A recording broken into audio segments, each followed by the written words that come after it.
We got Stephen M. Smith on the line.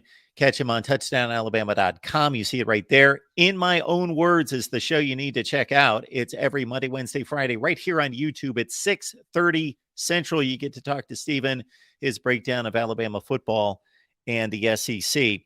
Well, Stephen, we well know that, I kind of assume that these guys are in shape to a certain extent. There's being in shape, and then there's being in shape.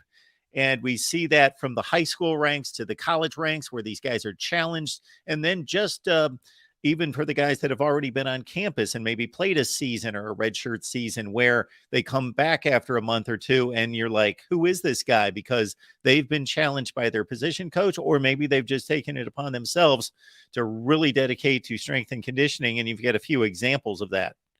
Well, the biggest example of it, Mark, is Jaheim Otis, who comes into his second year in the program as a defensive tackle, came in the 2022 class, by the way, of Columbia High School in Mississippi. He was on the recruiting trail. He was always a massive human being when he was being recruited by Pete Golding, just a massive human being, over 400 pounds. And he was told in his recruitment, son, you got to get the weight down. If you want to play in the SEC, you got to get this weight down. And Jaheim knew this coming in. And he got with Ms. Amy Bragg, head nutritionist here at the University of Alabama. And Ms. Amy didn't take it easy on him. Ms. Amy cut away the fried chicken. Ms. Amy cut away the bread, the rice. Jaheim had to do a lot of baked things, a lot of vegetables, shrimp. Ms. Amy had it tough on him. But Jaheim, he took to the process. He took to, hey, if I'm going to be a starter, if I'm going to be at my very best, I've got to drop this weight. And the young man committed, and he was able to drop down from 400 plus to 360 to earn a co-starting job with DJ Dale as a nose tackle last season. And he played well. Had, 29 tackles, a couple of those tackles for loss, had a sack, had about 4 or 5 quarterback hurries, made the all-SEC freshman team. The thing about it, Mark, he didn't stop there. He's kept going. And I got a chance to speak to Jaheim on Tuesday. I couldn't even recognize him, how slim he looks now. He's down to 320 pounds.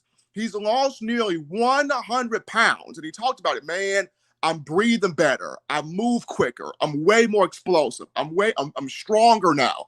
I'm way better now than what I was in high school. And just watching him move now, it's like, oh my word, if he can clog up guards and tackles and allow these linebackers to fly around, shoot gaps, and make plays, but not just that, maybe create a little bit of something for himself too, this could be the next first-round pick off the Alabama defensive line in the next year or so, because looking at him from when he first came in to now, completely different dude. Really took on the nutritionist from the nutrition from Miss Amy Bragg. I mean, Otis looks incredible. That's a good word for a lot of us out there. Maybe it's not 100 pounds we need to lose, but maybe 10 or 15 to feel much better and get the joints moving a little bit better.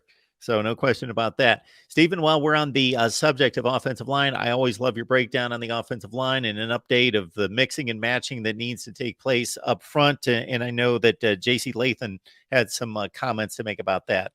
He did. He returns as a junior on this group, Mark, former 5-star in the 2021 class out of IMG Academy, but he hails from the state of Wisconsin. J.C. Lathan didn't mince words. He was like, hey, I want us to be ruthless. When we come up to the line, I want us hiking the ball and the opposition being absolutely scared of us when we hike this football. And Alabama does return veterans along with Latham. You bring back Seth McLaughlin. You bring back Tyler Booker. You also have Darian Dalcourt. So you have veterans back for Eric Wolford to work with. But what's going to be interesting here, Mark, is how many of these freshmen that you brought in will have an impact.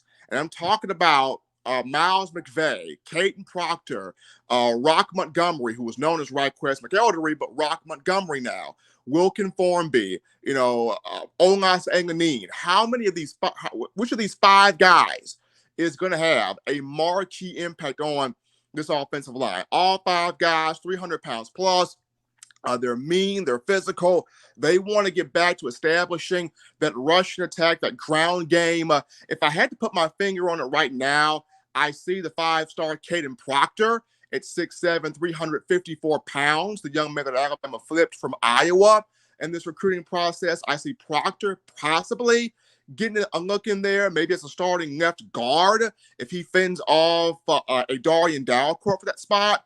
But this is a very deep offensive line. This is a very talented offensive line. And when you talk about Tommy Rees, who's going to run a lot of that 12 personnel using tight ends, maybe double tight ends, and wanting to run the football more before you bring in the quarterback slowly, it starts with his offensive line. But Saban's got a talented group.